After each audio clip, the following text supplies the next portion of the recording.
Hi అండి. సుబ్రహ్మణ్యం షష్ఠి రోజు సాయంత్రం ఇలా ఉసిరి జ్యోతులు, పిండి జ్యోతులు చేశాను. ఇట్లా స్వామివారిని అలంకరించుకున్నాను. తులసి దళాలతో, చామంతులతో, గులాబీలతో నారికేళ నైవేద్యం పెట్టానండి. ఇదిగోండి మా చిన్ని సుబ్రహ్మణ్యేశ్వర స్వామి కనిపిస్తున్నారా? ఇదిగోండి.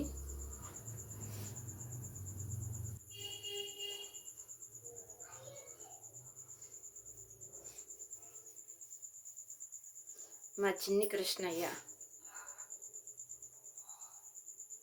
లక్ష్మీదేవి.